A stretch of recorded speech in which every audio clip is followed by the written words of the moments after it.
Muito bem, aula de número 13, de hidrologia e drenagem urbana. O tema da aula é esse daqui, ó, hidrologia em um mundo em transformação, tá?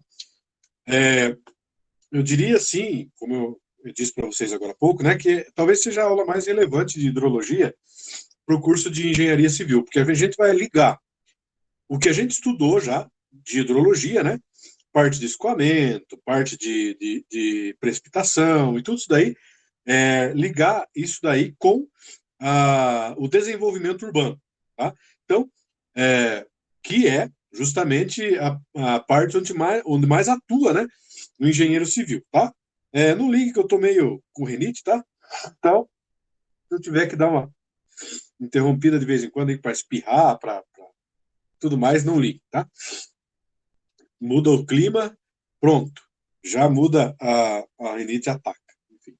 Então, vamos começar já, né? Hidrologia em um mundo em transformação. Então, a gente pode notar que a atividade hidrológica, né, ou o comportamento hidrológico das bacias hidrográficas, eles têm sofrido alterações, tá? E por que acontecem essas alterações? Justamente porque o próprio mundo, né, o próprio desenvolvimento urbano tem contribuído nesse sentido. Então, as bacias hidrográficas nem sempre são estáveis ao longo do tempo, né? Deixa eu pegar aqui o caneta. Então, as modificações e, variações, só um pouquinho.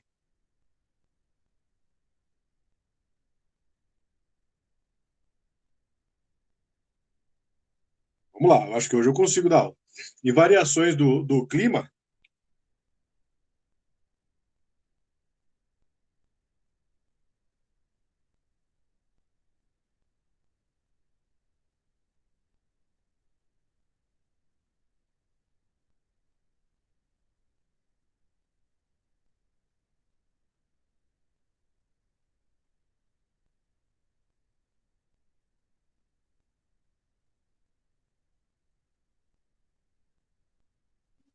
Vamos lá, vamos tentar.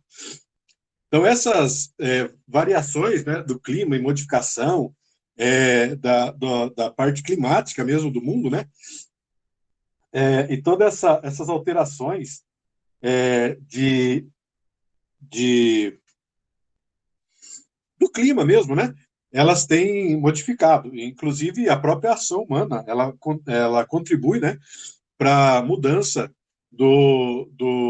do próprio clima, né, do microclima, e em consequência disso, tá falando de temperatura, de umidade e tudo mais, o que contribui para a variação do comportamento hidrológico mesmo. Então, entre as principais alterações estão a urbanização e a alteração da vegetação, que é uma coisa ligada com a outra, né? Para ter urbanização, existe necessariamente a alteração da vegetação e também a questão da industrialização, né? Que faz com que a mata nativa seja alterada de maneira bem, bem forte, né? Bom, primeiro começando a falar sobre o desmatamento e também o reflorestamento. Bom, uma visão comum, porém incorreta, sobre o efeito das florestas em bacias hidrográficas é que as áreas com florestas atuam como esponjas que absorvem a água durante o período de muita chuva e liberam a água lentamente após os períodos de pouca chuva ou de seca, né? Se o efeito fosse esse, as florestas seriam benéficas para a regularização da vazão dos rios, diminuindo os picos de cheia e aumentando a vazão durante as estiagens. Ou seja, é uma visão assim, um tanto quanto simplista, né? E na verdade é justamente o inverso. Entretanto, as evidências dos estudos experimentais realizados sobre os assuntos sugerem o contrário disso, né? Ou seja, quando tem grandes precipitações, há grandes vazões. Pouca precipitação, pouca vazão. Então, o solo não absorve, tipo uma esponja mesmo, né? E fica com a água ali esperando ter um período de estiagem para poder liberar essa água. Não é assim que funciona. Bom, os experimentos sobre os efeitos hidrológicos do desmatamento e do reflorestamento são realizados utilizando, em sua maioria, né, a metodologia das bacias pareadas. Nesse modo, duas bacias semelhantes. Só um pouquinho, pessoal.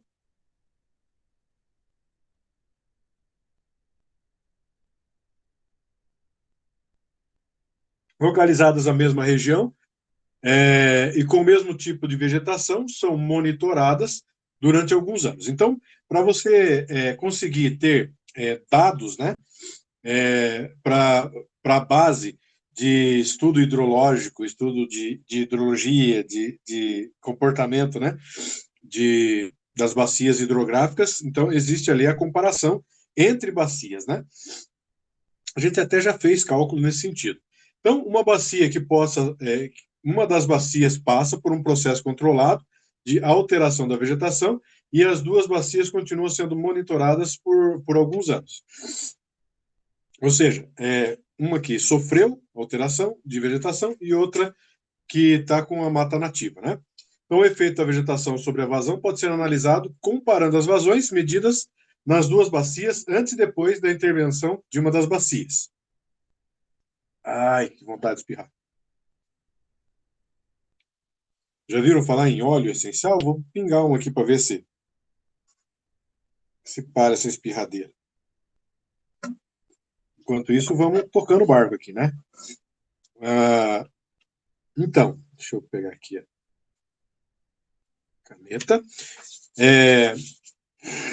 Então, os experimentos mais típicos de 100%, de 100% de desmatamento de bacias originalmente cobertas por floresta. Então, como eu já falei para vocês, seria essa comparação entre duas bacias, né? E o impacto que uma bacia que foi modificada a parte nativa, né, da mata, e uma bacia que não. Então, diversos trabalhos apresentam, como esse daqui de Bosch, Howlett, Robinson e tudo mais. Então, tem vários estudos nesse sentido. Com base nesses trabalhos, há um conhecimento razoavelmente consistente sobre os impactos hidrológicos do desmatamento e do reflorestamento. Então, a partir desses estudos, é que se consegue ter essa base de dados, né, para poder fazer essas comparações aí e ter condições de previsão e condições de cálculos de vazão e tudo mais, né? Então, impactos da vegetação sobre as vazões medidas. Então, a evapotranspiração, que nós já estudamos, né, das florestas, em geral, maior do que a evapotranspiração de outros tipos de vegetação. Então, vários motivos contribuem para isso, incluindo diferenças do albedo, no processo de interceptação da chuva e na profundidade das raízes. Então, a evapotranspiração de florestas é maior, até porque a própria floresta ela tem condições de absorver umidade e tudo mais pela própria vegetação, pelo solo e tudo mais, né? Então, a interceptação em florestas é maior do que em áreas com vegetação de menor porte. Até porque, se você parar para pensar, a incidência do sol, né, ela é maior em locais e florestas ou vegetações, né, de menor porte. Isso ocorre porque a densidade do material vegetal é maior em florestas do que em pastagens ou áreas de cultivo agrícola, que eu acabei de falar, né? Então, a água da chuva retida por interceptação é evaporada com relativa facilidade durante e após a chuva, e, portanto, uma quantidade menor de água chega ao solo, que é o que eu falei também, né? Porque, como tem uma mata alta, então a própria precipitação ela se fica presa mais no alto e ela acaba evaporando por ali, né? Bom, É... Um pouquinho lá, deixa eu pegar aqui a caneta.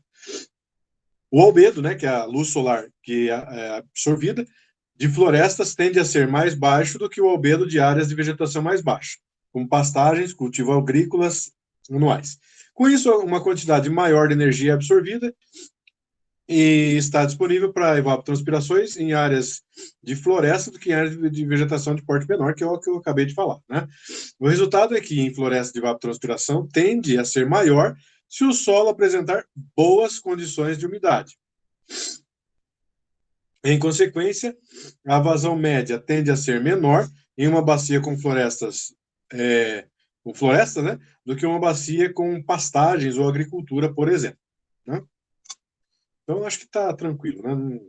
Está falando só que floresta tem maior evapotranspiração do que, do que áreas de vegetação mais rasteiras, né? Ou mais baixas. Eu estou correndo um pouquinho com isso daqui, pessoal, que eu acho que o exemplo é mais interessante do que o próprio texto, tá? Então, a profundidade das raízes de florestas, de árvores de floresta, tende a ser maior do que plantas de agriculturas ou pastagens, por exemplo, né? Então, plantas com maior profundidade de raízes podem ter acesso à água em camadas mais profundas do que o solo, e por isso têm acesso a uma quantidade maior de água durante as estiagens. Óbvio, né? Se consegue alcançar, as raízes são mais profundas, elas alcançam lá a, a, a água em solos mais profundos, né? Plantas com raízes aqui, ó, mais superficiais, como pastagens e o cultivo agrícola anual, começam a sofrer mais cedo durante as estiagens, porque a quantidade de água que tem acesso restringe-se às camadas mais superficiais do solo. Em decorrência disso, a evapotranspiração média em áreas de pastagem ou agricultura tende a ser menor do que em florestas, que tudo isso é mais do mesmo, né? Do que a gente já está falando. O processo de evapotranspiração é facilitado pela turbulência do vento, né, do sol, do ar, que é causado pelo vento com o contato com a superfície. Quanto mais irregular é a superfície, quanto maiores os obstáculos do vento na superfície, maior tende a ser a turbulência do vento, né? Obviamente, porque o vento, que poderia ser linear, quando ele encontra obstáculo, ele gera turbulência no fluido ali que está se movimentando, né? Isso eu acho que é tranquilo de entender. Normalmente considera-se que a vegetação da floresta apresenta melhores condições para a geração de turbulência, né? As árvores são mais altas, o vento que incide, ele vai incidir nas árvores e vai tentar achar, escoar por entre elas, né? E, obviamente, vai gerar essa turbulência aí, facilitando o fluxo de umidade para níveis mais altos da atmosfera. Então, essa turbulência do ar faz com que as a água que está ali, né, ela seja carregada também, é, é, é, modificando aí, né, a questão da evapotranspiração, tá? Por todos esses motivos descritos aqui, o desmatamento resulta, em geral, em uma redução da evapotranspiração média. Desmatou, cortou as árvores, reduz a evapotranspiração. É um consequente aumento da vazão média, né? Ou seja, aquela água que evaporaria, ela vai ficar no solo, então vai aumentar a vazão média dessa água. Ela vai escoar pelo solo com em quantidade maior, né?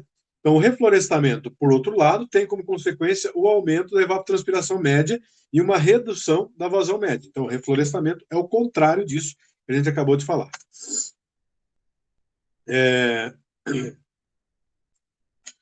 Deixa eu só clicar aqui, só um pouquinho lá. Beleza.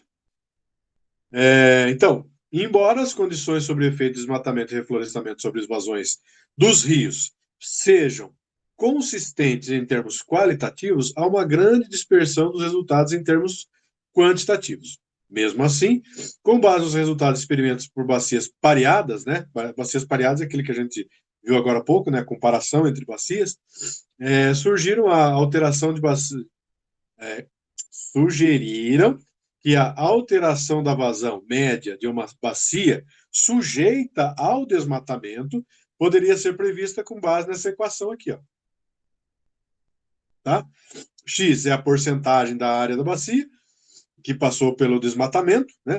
Foi 30% ali da bacia que passou pelo desmatamento, por exemplo, né? E o ΔQ é o aumento da vazão média anual em milímetros por ano, tá? 3,6 é uma constante.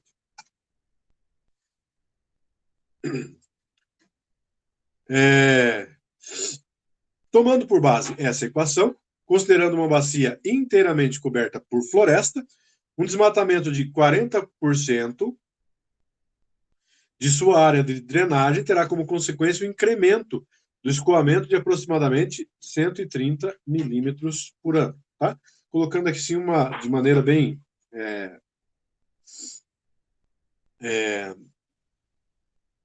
bem genérica, né? Entretanto, essa estimativa tem um erro da ordem de 89 milímetros. Em outras palavras, o erro da estimativa é muito próximo do próprio valor que se deseja estimar. Então, 89 de 130, o fator de erro aí está muito grande, né? Então, o efeito de reflorestamento poderia ser estimado utilizando a equação 1, porém, com um sinal contrário.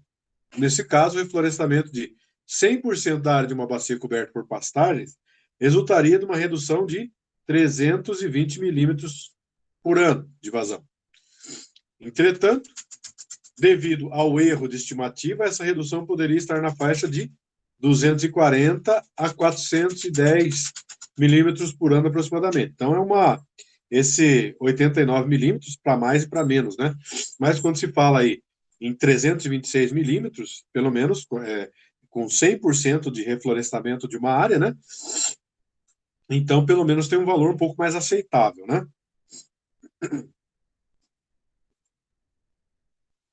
Deve-se ressaltar que essa equação 1 foi obtida em locais com clima temperado, tá? Que são diferentes, portanto, das condições climáticas normalmente encontradas no Brasil. No Brasil é um clima tropical e equatorial, né?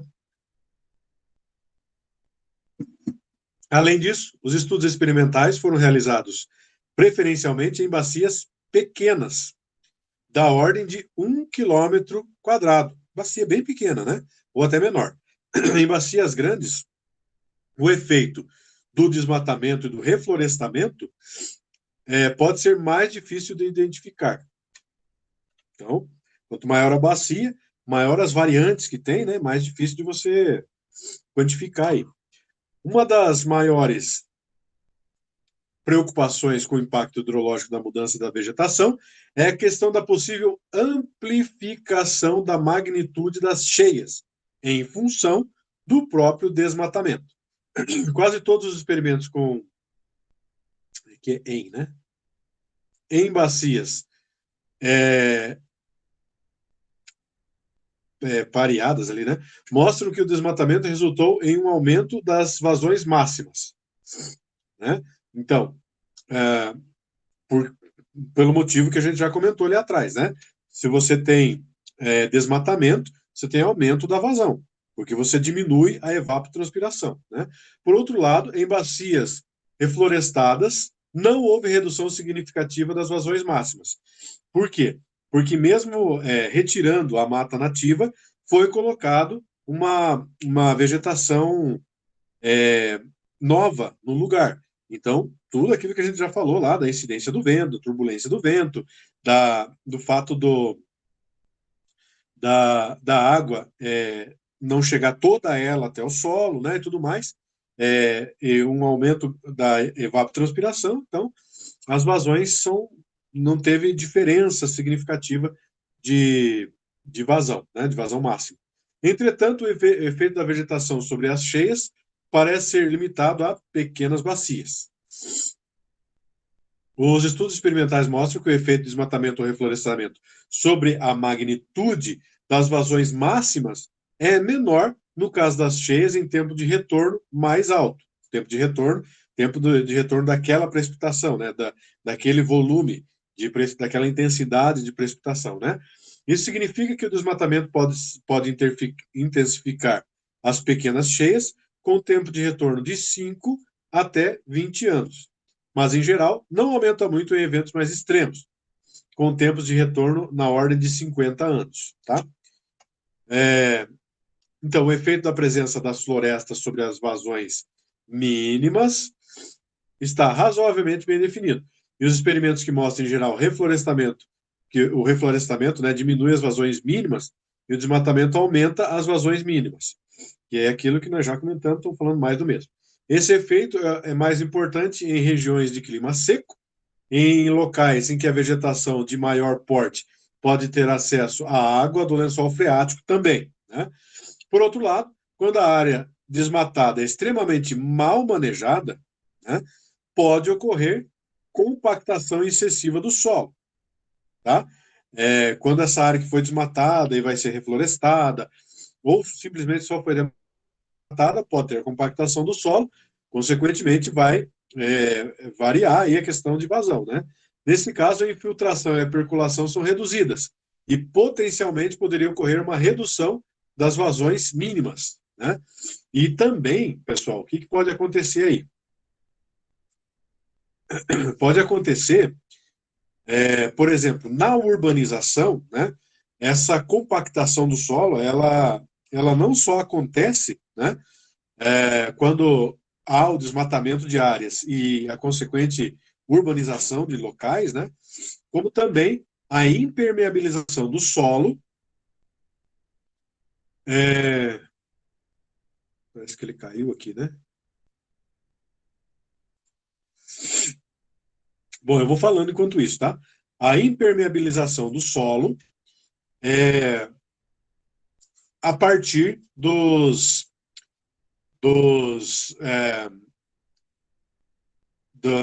concreto, né, da massa asfáltica colocada na localidade. Só um pouquinho, deixa eu tentar só restabelecer a conexão aqui, deixa eu ver.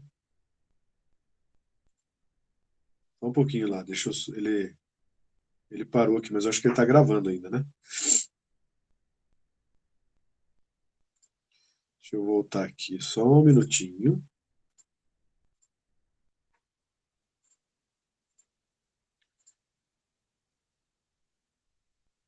Só um pouquinho lá. Agora voltou. Beleza, então, seguindo. Urbanização. O processo de transformação da cobertura do solo, que é o que acontece no processo de urbanização, que é o que eu acabei de falar para vocês aí, tem grande impacto sobre a hidrologia de uma bacia. Aqui, ó. Né? Ao longo do processo de urbanização, as áreas relativamente permeáveis da bacia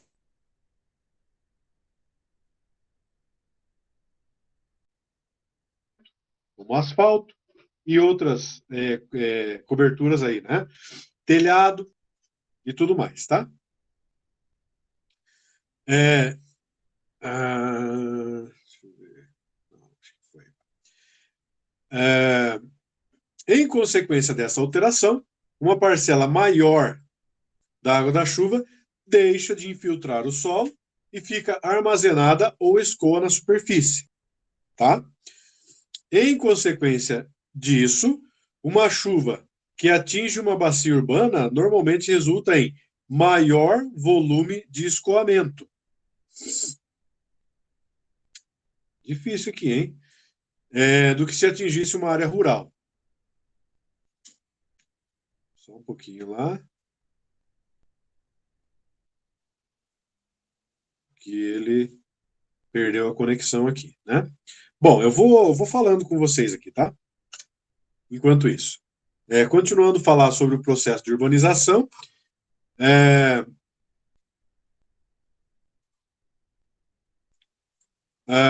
um efeito, além desse efeito, né, do aumento de volume de escoamento superficial, a urbanização também é acompanhada pela implementação de estruturas de drenagem, que é muito comum construir isso na engenharia, né? Como condutos e canais. Essa nova rede de drenagem artificial em geral, concebida para drenar superfície de forma rápida. Deixa eu voltar aqui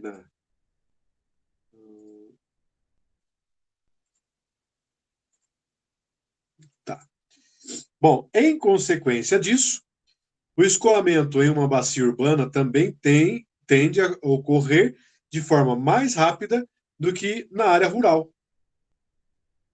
Em outras palavras, o tempo de concentração de uma bacia urbana é menor do que de uma bacia rural, né? Ou seja, a água dentro da cidade, ela é projetada para escoar de forma mais rápida do que no campo, onde não tem impermeabilização do solo, tá? Justamente por causa disso, né? Porque são feitos dutos, condutos, é, a própria drenagem urbana, né? O escoamento, o direcionamento do escoamento da água faz com que ela tenha um tempo de concentração na área urbana menor do que na área rural, tá? Bom, então, a urbanização resulta em maior volume de escoamento superficial, né? Justamente porque pela impermeabilização. Maiores picos de vazão e uma resposta mais rápida da bacia à precipitação que atinge a bacia. Estima-se que a vazão máxima durante as cheias pode ser cerca de 6 vezes maior na área urbana, né? Então, aqui um exemplo na figura 1, né? Nós temos aqui a primeira figura aqui, a área urbana, e a segunda aqui, uma área de campo, né? Então, veja aqui nesse hidrograma que o pico aqui, ó, da área urbana é muito maior do que o pico da área no campo, né? Então, isso significa que a, aqui na cidade, né, na área urbana, ela teve um tempo menor de escoamento aqui e um pico maior, né? Uma velocidade maior de escoamento, tá? E na área rural, tá perdendo. Não, agora voltou. Na área rural, uma velocidade menor de escoamento e uma velocidade menor de escoamento, né, um tempo maior e uma um pico de vazão menor.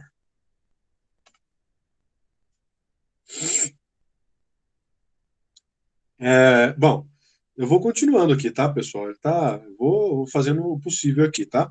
Ele está caindo aqui a conexão do meu PC, não sei por quê, mas eu vou tentando aqui, tá?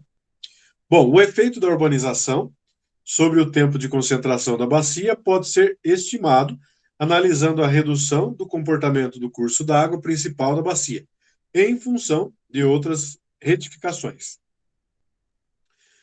Quando uma obra de drenagem é dimensionada, sem levar em conta as transformações, tá, uma tela inteira,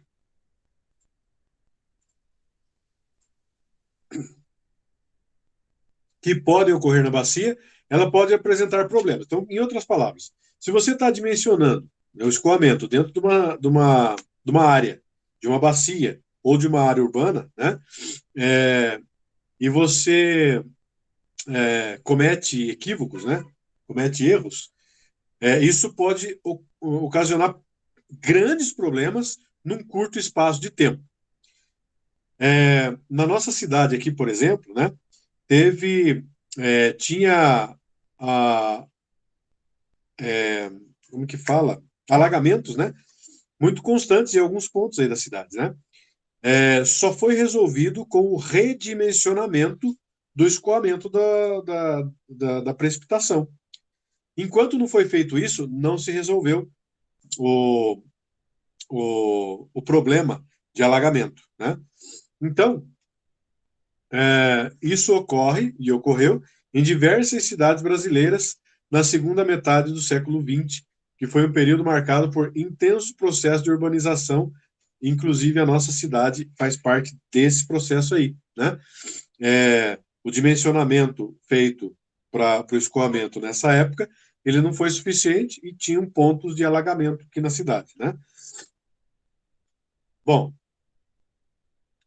atualmente, com uma maior disponibilidade de planos diretor, porque agora existem os planos diretores dos municípios, né, de desenvolvimento urbano, O dimensionamento de obras de drenagem é realizado com base nos cenários futuros de ocupação urbana e das bacias hidrográficas. Então, tem dados já, né, para servir de base, para que a gente consiga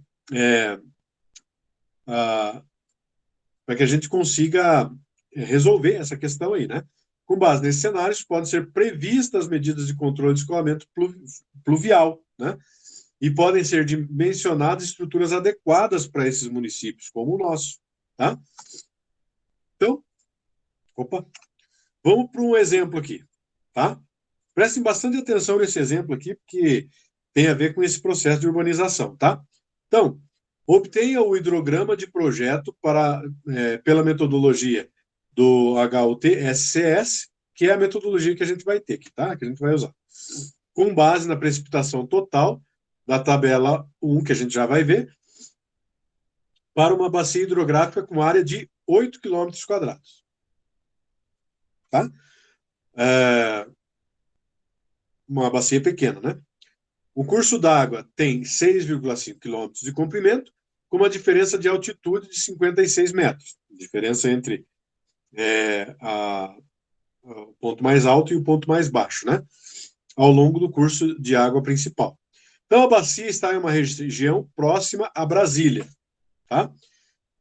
O que tem de importância nisso daqui? A gente vai pegar a tabela lá, né, para a gente ver os valores de A, B, C e D. Já vamos ver isso aí, tá? Na condição rural, os campos naturais, o CN, que é um valor que a gente precisa ter, vale 55 e ocupam 250 hectares. Lavouras, o CN, 70 e ocupa 350 hectares. O CN é uma constante, tá? E matas nativas remanescentes, o CN, 45, com 200 hectares. Depois, verifique a resposta da bacia para o cenário de urbanização em 80% da área de campo e 60% da área de lavoura passaram por processo de urbanização com o CN de 92, tá? E que há uma redução de 12% no comprimento do curso d'água em função da retificação de trechos da rede de drenagem. Foi refeito, né, a drenagem. Então, considere um tempo de retorno, TR, de 25 anos. Beleza. Então, nós temos aqui uma área de 8 quilômetros quadrados, onde tem área de mata, área de lavoura e de campo, né? E foi feito um processo de urbanização, e nesse processo de urbanização foi desviado um pouco do curso d'água lá e reduzido ele em 12%. Então, nós vamos ter que agora fazer o hidrograma de projeto, tá? Para a gente poder ver qual é o escoamento máximo nessa área, para a gente poder dimensionar a nossa tubulação a partir desse escoamento máximo, tá? Então, resolvendo já, o tempo de concentração na condição rural pode ser estimado, porque é a primeira coisa que a gente vai fazer, né, na área rural, porque se você pegar lá o zoneamento urbano, né, no plano diretor, ele tem zoneamento urbano e zoneamento rural. Então, nós vamos fazer primeiro rural e depois passar para o urbano, tá? Que é o que interessa nesse caso aqui. Então, essa equação aqui, né, o L é o comprimento do curso d'água e o ΔH é a diferença de altitude, tá? Então, o tempo de concentração é 57 constante, o L, que é o 6,5, que é o comprimento, né, da bacia, 56 metros, que é a diferença de altitude, e elevado a 0,385, que é constante. Então, nós temos um tempo de concentração de 105 minutos, beleza? Ou seja, 1 hora e 45 minutos ou 1,75 horas, tá bom? Bom, pode-se agora definir o intervalo de tempo adequado para a elaboração da chuva de projeto e para os cálculos da convolução do hidrograma unitário. Então, esse intervalo de tempo D pode ser definido com um valor de 5 a 10 vezes menor do que o tempo de concentração da bacia. Então, isso aqui é por padrão, tá? Um valor entre 5 e 10 vezes menor que o tempo de concentração. Então, nós vamos pegar aqui, ó, um intervalo de tempo, estimando mesmo, né, de 15 minutos. Então, nós vamos fazer de 15 em 15 minutos, tá? Vamos evoluindo de 15 em 15 minutos. É, é, pode ser adotado porque esse intervalo de tempo é 7 vezes menor do que o tempo de concentração, que é de 105 minutos, né? Então, se eu pegar 15 minutos, é 7 vezes menor, então, fechou, tá entre 5 e 10 ali, beleza? E é um tempo, assim, bom, né? Da gente, de 15 em 15 minutos, para a gente poder fazer o hidrograma aí, tá? Então, para elaborar o hidrograma unitário, podemos adotar o hidrograma unitário sintético triangular do SS. A duração da chuva é considerada igual ao intervalo de 15 minutos. Já eu coloco para vocês ali o hidrograma unitário sintético triangular, tá? Então, para elaborar o hidrograma unitário triangular, inicialmente calcula-se o tempo de pico, TP, aqui, ó, estimado com 60% do tempo de concentração. Então, eu pego o tempo de pico, é igual a 60% do tempo de concentração, ou seja, 1,05 horas. Eu coloquei aqui o 1,75, tá? Que é esse valor aqui, ó. Esse Office aqui é uma beleza. Que é esse valor aqui, ó. 1,75 horas, tá? Do 105, que é a mesma coisa que 105 minutos. Então, vai dar 1,05 horas desse esse tempo de pico, tá? Bom, depois disso, o tempo de subida do hidrograma, o TP, pode ser estimado como tempo de pico TP mais a metade da duração da chuva. Então, o TP mais a metade da duração da chuva aqui, né? Ou o D dividido por 2. Então, eu encontro aqui 1,175 horas, ou 1 hora e 15 minutos, que é o tempo de subida do hidrograma, né? Então, o tempo de base do hidrograma, o TB, é calculado pela equação 5, que é essa daqui, onde eu tenho o TP, que eu acabei de achar, né, o tempo de subida, 1,175, mais a constante 1,67, vezes o próprio TP, né? Então, eu achei aqui um valor de 3,14 horas, tá? O tempo base do hidrograma. Então, esse tempo de 3,14 horas é o que eu vou tomar por base para eu fazer meu hidrograma. 3 horas e pouquinho, né? Então, a vazão de pico do hidrograma unitário triangular para uma chuva efetiva de 1 milímetro pode ser calculada pela equação 6. Então, está aqui, onde eu tenho a área da bacia de 8 quilômetros quadrados e o tempo de pico, que é 1,175, que eu acabei de achar ali atrás, né?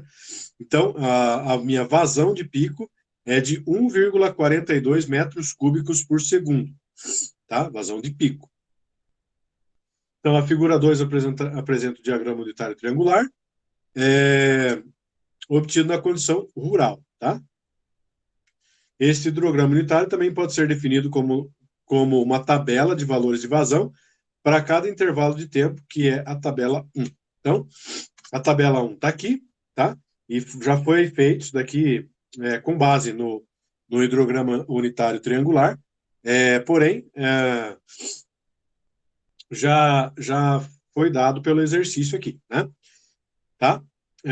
Então, aqui, ó, no tempo de 0 minutos, o hidrograma unitário tinha 0 metros cúbicos por segundo de vazão, né? Em 15 minutos, 0,28, em 30 minutos, 0,57 e assim por diante, tá? E aqui, se você observar, são aquelas 3 horas e 14 lá, tá? Que dá 180 aí, minutos, né?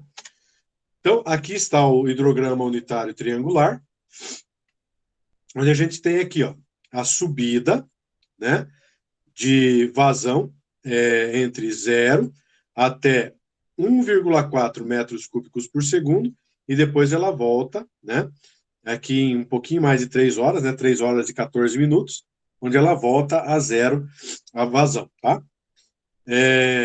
Beleza? Então, é só esse é o hidrograma unitário triangular que a gente calculou lá. Então, se você pegar ali, por exemplo, a cada 15 minutos, ó, em 15 minutos, 0,28. Você vai mais ou menos estimar aqui, né? Aqui eu tenho uma hora, 2 horas. Então, 15 minutos vai estar aqui, mais ou menos. Então, você baseia mais ou menos, tá? Por isso que ali já foi dado esses valores. Ok. Bom, seguindo. A duração total da chuva de projeto D normalmente é considerada igual ou um pouco superior ao tempo de concentração da bacia. Então, é sugerido um valor 60% maior do que o tempo de concentração da bacia, que corresponde a 168 minutos.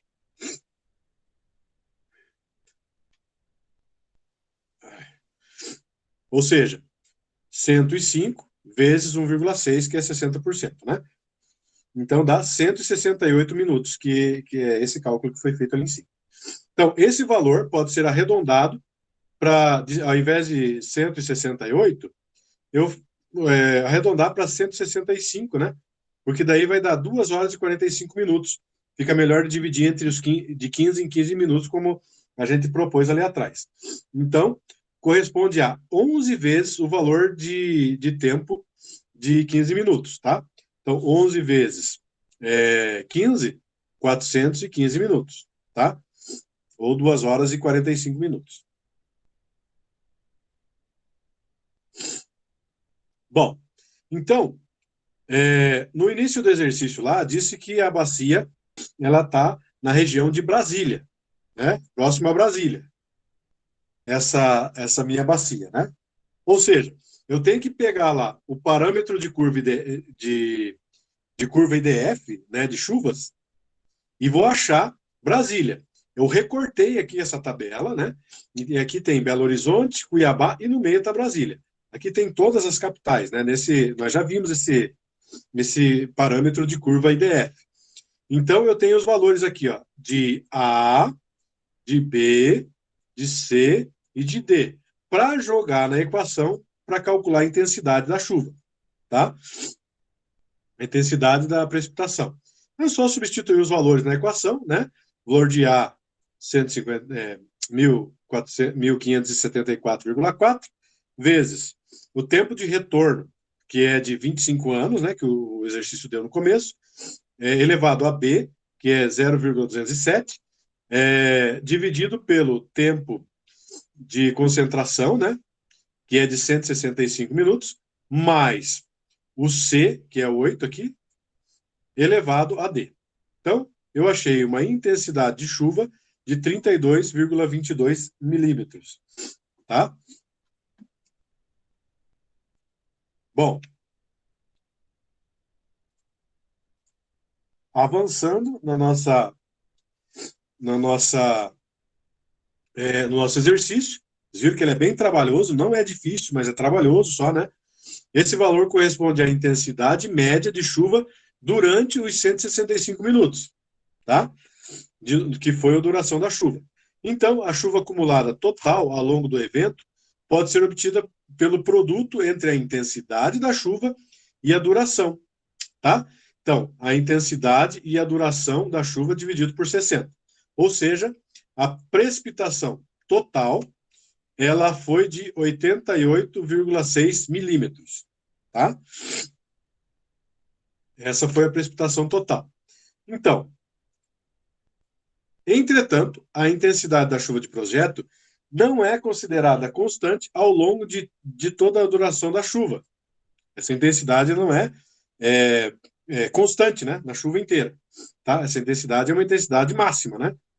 Adotando uma discretização em intervalos de tempo de 15 minutos, a intensidade da chuva é calculada para durações de 15 minutos, 30 minutos, 45 minutos e assim por diante, né? De 15 em 15 minutos, até um total do D de 165 minutos, que é o que a gente arredondou ali atrás, né? Para cada duração também é calculada a precipitação acumulada, que é o produto entre a intensidade e a duração, e a precipitação incremental, que é a diferença entre a precipitação acumulada no intervalo de tempo anterior. Então, o que significa isso? Significa que nós estamos fazendo essa tabela aqui. Ó. Então, aqui nós temos um período de 15 em 15 minutos, né? Aqui, 15, 30, 45, assim por diante, até os 165, tá? E depois, nós calculamos a intensidade com base nesses valores aqui de 15 em 15 minutos. Só um pouquinho lá.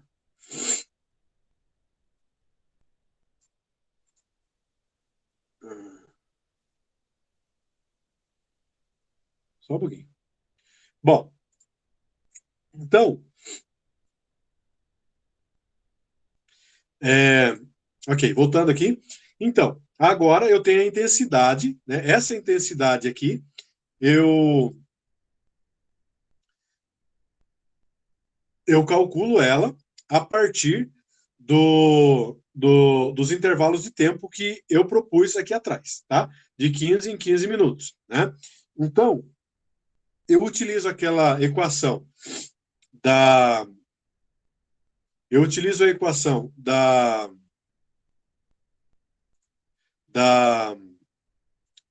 do cálculo de intensidade, né? E utilizo ali os valores da tabela para Brasília, né? Aqui, ó, deixa eu pegar aqui. Aqui, ó. Essa equação aqui, ó. Tá? Então, oxe. Nossa, aqui. Então, essa equação aqui, ó, eu utilizo ela para esse tempo de concentração de 15 em 15 minutos. Então, aqui, ó, o 32,22 eu utilizei com o tempo de concentração de 165 minutos, que é o máximo, né? Então, eu tenho que pegar aqui os valores de 15 em 15. Então, ao invés de 175, eu coloco 15, 30, 45 e assim por diante, né?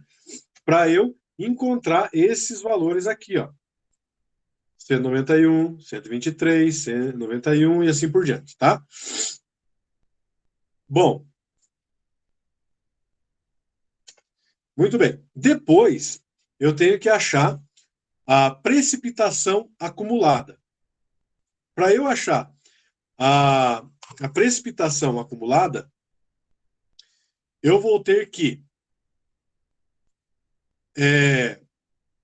pegar a intensidade da chuva que eu acabei de calcular para cada intervalo de 15 minutos e multiplicar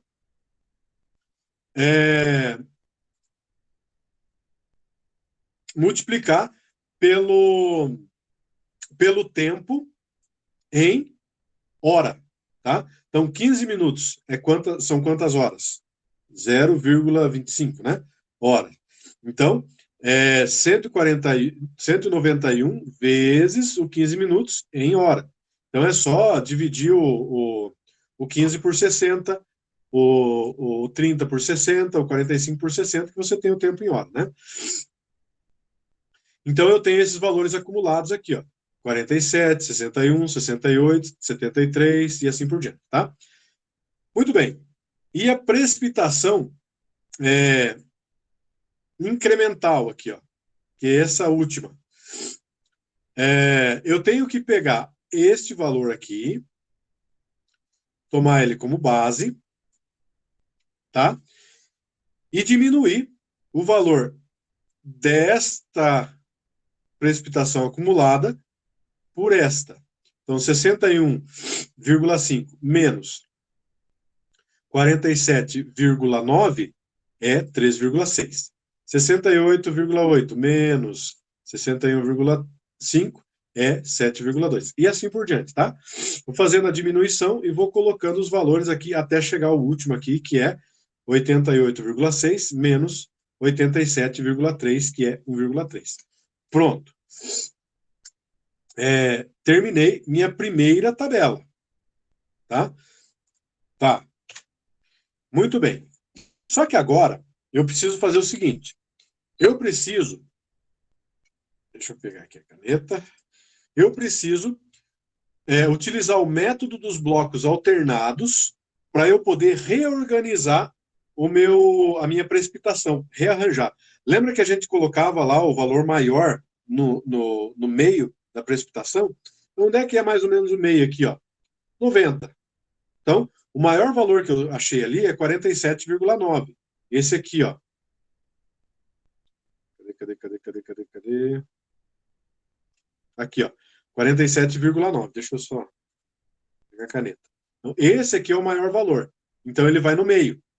Para a gente entender que esse maior valor não foi no começo da chuva, foi mais para o meio da chuva que teve uma precipitação em milímetros acumulada, tá? Então, eu coloco aqui ó, o valor no meio, esse, o maior valor, o segundo maior eu coloco embaixo, o terceiro maior eu vou colocando em cima, vou alternando aí, tá? O quarto aqui, o quinto, o sexto, o sétimo, o oitavo, o nono, o décimo e o 11º. Pronto. Alternei. Então, eu distribuí bem ali o valor da minha precipitação rearranjada, tá? Tabelinha aqui, já vou precisar utilizar ela aí, tá? Bom, a partir disso aqui, eu sigo, tá? Porque ainda não estamos, nem chegamos no valor da vazão aqui, né? Nós estamos aqui evoluindo para chegar até o valor da vazão. Então, a área da bacia é de 8 quilômetros quadrados, né? O que significa que o fator de redução da chuva em função da área é igual a 1. Ou seja, não é preciso colocar fator de redução, né? Porque é uma bacia pequena, tá? Então, a partir da chuva de projeto é calculado a chuva efetiva, utilizando o método de estimativa SCS, que é esse método que a gente está usando. A cada intervalo de tempo é aplicada a equação 6. Então, vamos aplicar essa equação aqui, mais à frente ali, tá? Onde P é a precipitação, S é a máxima infiltração, e depende do valor CN que o exercício deu lá atrás, né? Aqui, ó, para achar o S, né? Para achar o S, essa outra equação número 7 aqui. 25.400 dividido por CN. Lembra que tinha o CN lá atrás? Tinha o CN que valia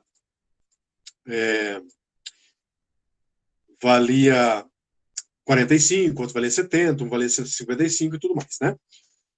Bom, então agora, calculando aqui o CN, eu tenho que pegar o CN, o primeiro CN da parte de lavoura, vezes a área em hectare da lavoura, tá? O CN da mata nativa, vezes a área, né, em hectare da mata nativa. E o CN da área rural, vezes a área em hectare da área rural, dividido por 800, né? Que é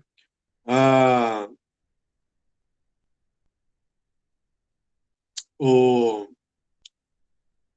valor total da minha área, né? Então, eu encontrei um valor de 59,06, tá? De CN. CN médio para a área rural, tá? Então, agora eu vou achar o valor do S. Pelo valor do CN, que é 59,6, então eu achei o valor do S de 176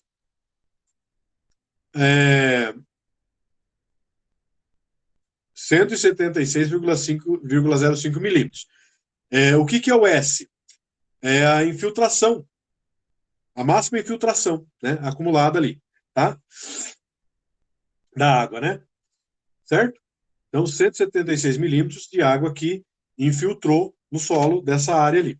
Bom, Então, seguindo, o método SCS prevê que as perdas iniciais correspondem a 20% do valor de S, que é a máxima infiltração acumulada potencial que eu acabei de falar, que é o que nós acabamos de calcular, né? Ou seja, as perdas iniciais correspondem a 35,21 milímetros. Bom, isso significa que, nos cálculos de chuva efetiva, enquanto o valor da chuva acumulada for inferior a 35,21 milímetros, a chuva efetiva é zero. Então, quando a chuva efetiva passar de 35 milímetros, né, que é esse valor de perda correspondente de 20%, isso significa que o nosso valor de chuva efetiva vai ser zero. Vocês vão entender na tabela ali, tá? Então, a tabela 5 apresenta chuva de projeto a cada 15 minutos, que a gente está insistindo nisso, né? De 15 em 15 minutos. O valor da chuva de projeto acumulado, o valor da chuva efetiva acumulada, calculado pela equação 8. Esta equação aqui, ó, nós vamos utilizar ela bastante agora, tá? P é precipitação acumulada, S é... não, é isso mesmo, tá certo. Bom, então vamos lá. Agora, nós vamos calcular essa outra tabela. Pessoal, é bastante tabelinha, tá? Então, aqui, ó, o tempo, né? Nós temos aqui o P rearranjado que nós fizemos lá atrás, né? Que lembra que nós colocamos o maior valor no meio. E agora, nós vamos para o P, que é a precipitação acumulada. Essa precipitação acumulada é aquela precipitação do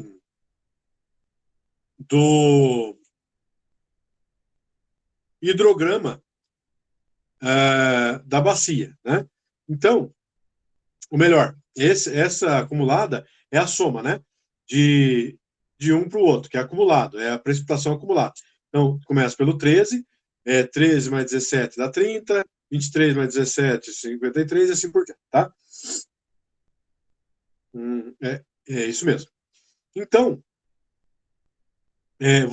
vou colocando aqui os valores acumulados até o último valor de 88,6. Bom, depois disso, eu vou para a precipitação efetiva acumulada. E aqui agora que começa a valer aquele valor do 32 lá, que é o 20%, né?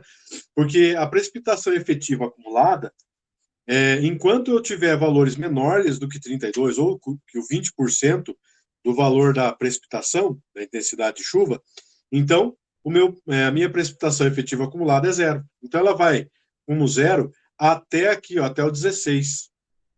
Porque o próximo, que é o 64, aí ele passou de 32, né, que é o 20%, tá? Então, isso significa que a partir daqui eu vou calcular a minha precipitação efetiva acumulada. E para fazer isso, eu vou pegar aquela equação ali de trás, que é essa daqui, essa equação, e vou jogar os valores que eu tenho ali, né? Então, deixa eu pegar, vou pôr um exemplo aqui para vocês, ó. A precipitação é 64, que é o valor de precipitação acumulada, né? Em 90 minutos. Vou voltar aqui. Aqui, ó. 64, que é o valor acumulado em 90 minutos, tá? Aqui.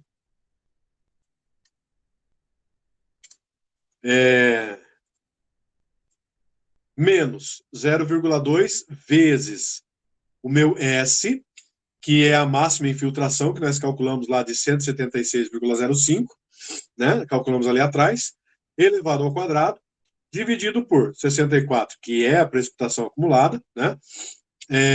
Mais 0,8, que é constante, vezes o S. Então, eu achei 4,1. Beleza. Então, coloco aqui o 4,1. e faço a mesma coisa agora com a precipitação acumulada de 76,6, que no final, levando em consideração a minha infiltração máxima e essa precipitação acumulada, vai dar 8,2. Depois faço a mesma coisa com 82,4, vai dar 10. Mesma coisa com 85, vai dar 11, e assim por diante, tá? Bom, agora nós vamos ver a precipitação efetiva em milímetros. Para isso, é só eu diminuir. O primeiro, vou diminuindo aqui, ó. De um pelo outro, diminuo. Aqui, ó, 4,1 menos 0, 4,1. 8,2 menos 4,1, 4,2. 10 menos 8,2, 1,8, e assim por diante, tá? Até o final. Tenho minha precipitação acumulada em milímetros, tá? Muito bem. Então, isso aqui eu já falei para vocês, né?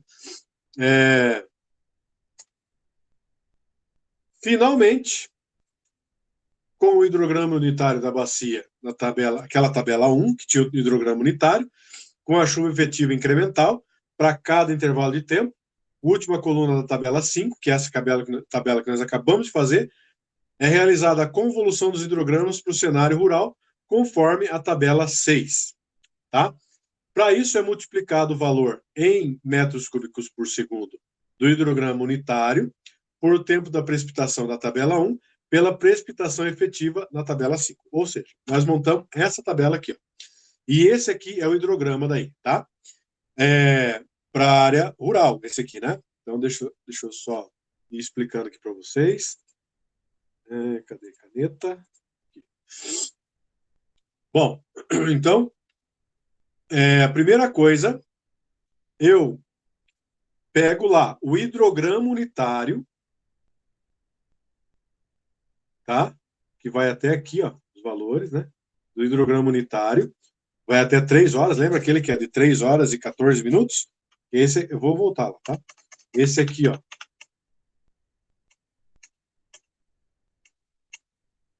Esse aqui, ó. Eu pego esta parte aqui, ó. Deixa eu riscar que eu acho melhor. Eu pego esta parte aqui, ó, do hidrograma unitário e replico lá naquela tabela lá, naquela tabelona, que é o meu hidrograma mesmo, né, final. Então tá aqui, ó, 0, 0,28, 57, 85 e assim por diante, tá?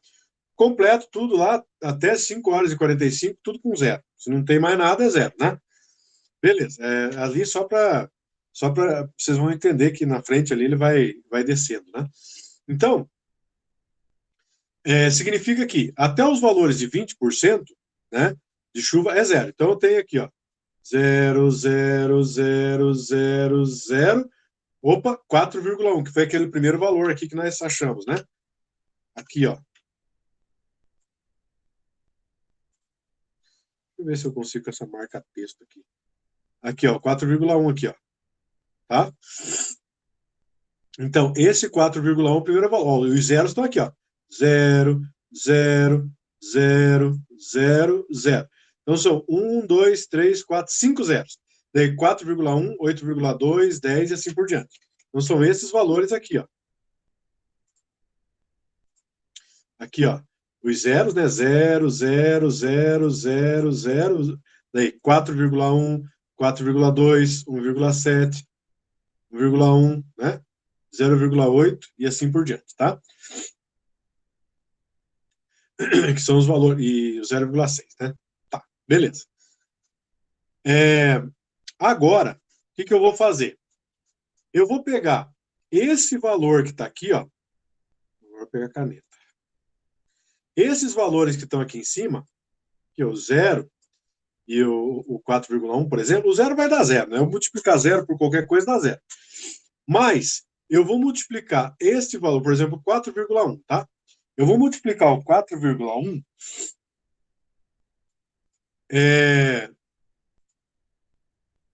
por o. Cadê aqui?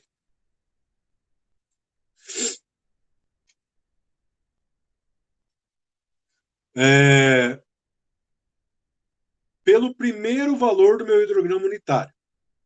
Então, aqui, ó. Eu vou pegar, acho que o marca-texto, que parece que ficou melhor. Ó, o 4,1 aqui, eu multiplico ele pelo primeiro e coloco ele sempre pulando aqui, ó. Pulando esses valores vazios aqui, tá? Para eu fazer esse hidrograma. Então, eu vou ter que pular aqui, ó. 1, 2, 3, 4, 5.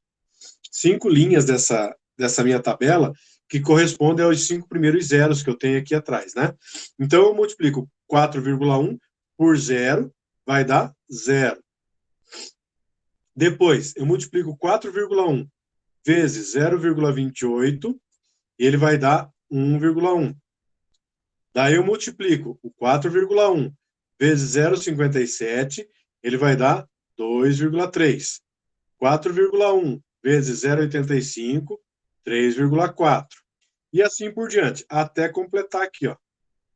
Até completar que vai até aqui o 0,7, tá?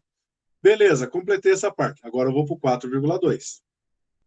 4,2 vezes 0. 0. 4,2 vezes 0,28. 1,2. 4,2 vezes 0,57. 2,4. E assim por diante, vou completando aqui também. Perceba que ele vai ficar um valor abaixo aqui, ó. Um valor que não zero, né? Depois, vou para 1,7. 1,7 vezes 0. 0. 1,7 vezes 0,28. 0,5. Tá? E assim por diante, vou completando também, até eu completar tudo aqui, ó.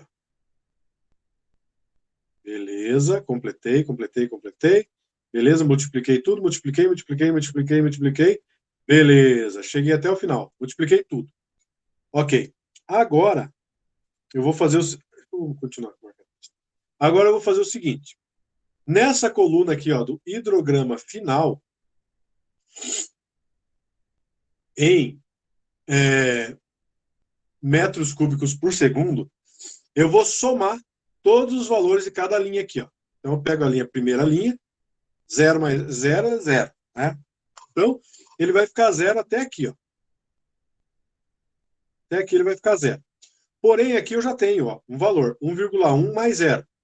1,1. 2,3 mais 1,2 mais 0. 3,5. E assim eu vou multiplicando, ó. Multiplicando não, somando, né? 3,4 mais 2,4 mais 0,5, 6,3. E assim eu completo toda essa parte aqui também na tabela. Bom, vocês perceberam que tem um valorzinho ali que já está em azul, né? Por quê? Porque desses valores aqui, ó, eu vou pegar o maior deles, que no caso aqui é o 14,4, tá? Que vai ser a minha máxima vazão, tá? Então, nessa aqui, ó, perceba que aqui eu tô na condição rural aqui, ó, do exemplo 1, tá? Então, isso significa que na minha área rural, a minha maior vazão é 14,4. Tudo bem, professor? Beleza, muito legal, né?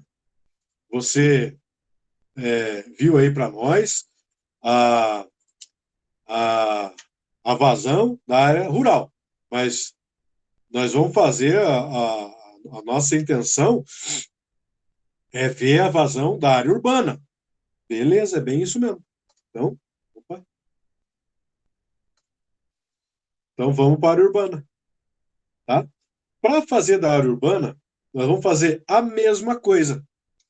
Mesminha coisa, tá? Então, vamos achar o CN geral aqui, tá? Estamos partindo para o final do exercício já, tá?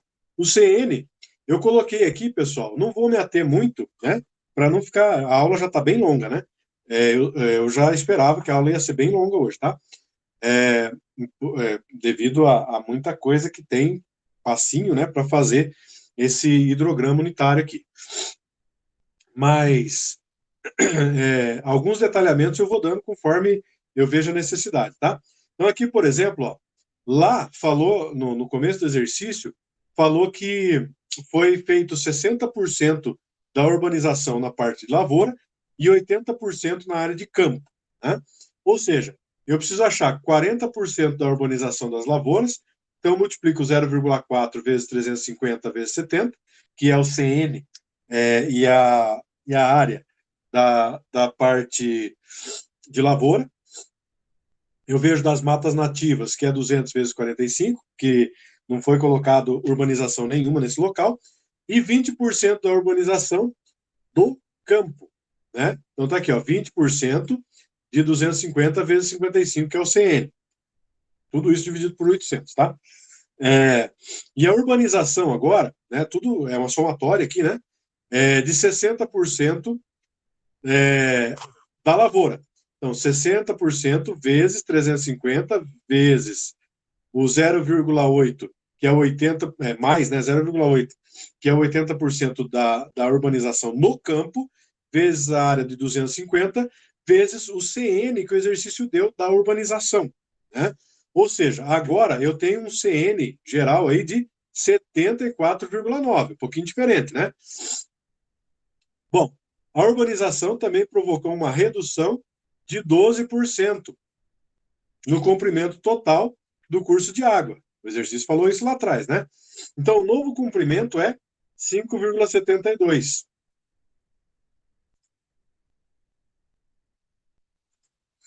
5,72, que é a, a minha... Só um pouquinho lá.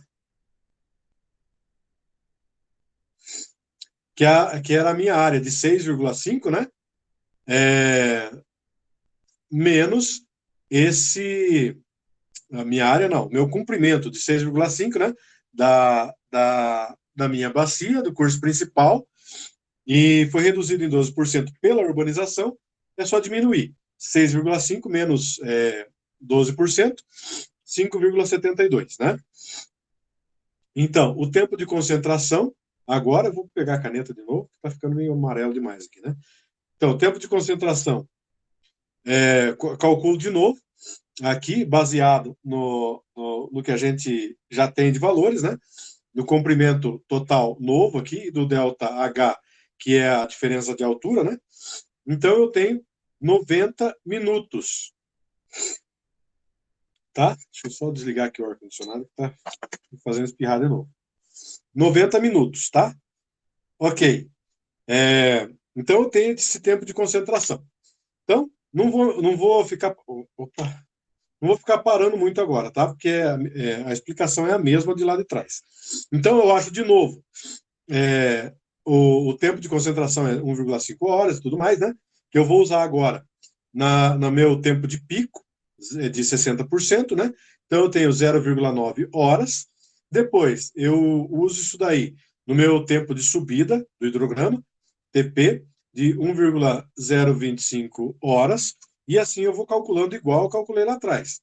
O meu tempo de base do hidrograma de 2,73 horas, a minha vazão de pico de 1,66 metros cúbicos por segundo, utilizando as mesmas equações, é a mesma coisa lá de trás. A única coisa, o CN ali que mudou um pouquinho, né?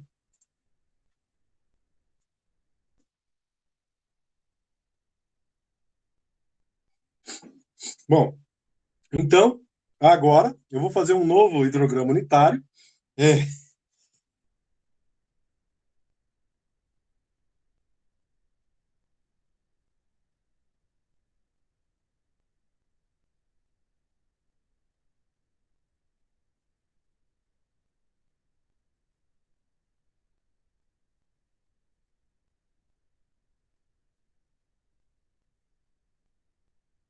Eita, pessoal, não queiram ter rinite, porque é um chute. Ele não sabe por que ataca, se muda a temperatura, se é um pó que a gente não sabe onde que está, mas é um chute. Bom, então, nós vamos para o novo hidrograma unitário, né? Triangular também, baseado no que a gente calculou ali atrás, com um tempo um pouquinho maior do que 2,5 horas, né? Aqui atrás, ó. Aqui, ó. 2,73 horas, né? E uma vazão de pouco mais de 1,6 metros cúbicos por segundo. Aqui, ó, 1,66, certo? Baseado nisso, nós temos o hidrograma unitário, tá? Também não vou me ater muito nele aqui, mas é o que a gente vai utilizar lá na frente, né? Bom, então, achamos aqui o novo tempo de infiltração de água no solo, né? As minhas perdas iniciais, aqui de 20% do S, ou seja, 17,78, né? Lembra lá da perda de 20%? E a gente consegue traçar essa tabela com os valores de cálculo iguaizinhos a que a gente teve lá atrás, tá? Então, o P é arranjado, o P é acumulado, P é precipitação, né? A precipitação efetiva acumulada é a precipitação efetiva. Lembrando que tudo que for menor do que 17,78 é zero. Então tá aqui, ó. 13, então é zero. 3 é zero. 53 é zero. 8,8, zero. Opa, 16,1, zero ainda. Mais 64 passou do 17, né? Então aqui eu já tenho que fazer o cálculo. Mesma coisa que fiz lá atrás, tá? Não vou repetir a mesma coisa aqui. Bom, então, aí, com o hidrograma unitário da bacia urbanizada na tabela 9, bacia efetiva incremental cada intervalo de tempo, então nós achamos a vazão máxima da condição urbana, corresponde a 42,2, né, metros cúbicos por segundo, porque é só a gente fazer da mesma forma que eu expliquei para vocês lá atrás. Então, eu tenho aqui o 0, 0, 0, 0, 0, 15,8, 8,2, que são os valores que a gente achou lá no hidrograma ali atrás de precipitação acumulada. Tá? Então, baseado no novo hidrograma unitário que a gente tem ali atrás, né, que foi feito lá, eu faço aquelas multiplicações de novo, né? 15,8 vezes 0, 15,8 vezes 42, 0,42, 6,6, e assim por diante. E faço as somatórias aqui de novo, né? E vou encontrar o maior valor, que eu já coloquei ele de azulzinho aqui, que é o 42,2 metros cúbicos por segundo, tá? Ou seja, se eu for comparar agora, né, os dois valores, aqui, ó, da figura, dessa figura 4 aqui, ó, eu tenho o valor do escoamento urbano e o valor do escoamento rural, tá? Perceba que o escoamento urbano tem um valor de pico quase 3 vezes maior do que o rural, né? Apesar do rural ele demorar mais para escoar, tá certo? Então, com esse valor aqui, pessoal, de 42,2, eu já sei que o meu escoamento máximo, né, na zona urbana vai ser de 42,2 metros cúbicos por segundo. A partir disso, eu dimensiono daí a minha tubulação de escoamento da cidade. Beleza, pessoal?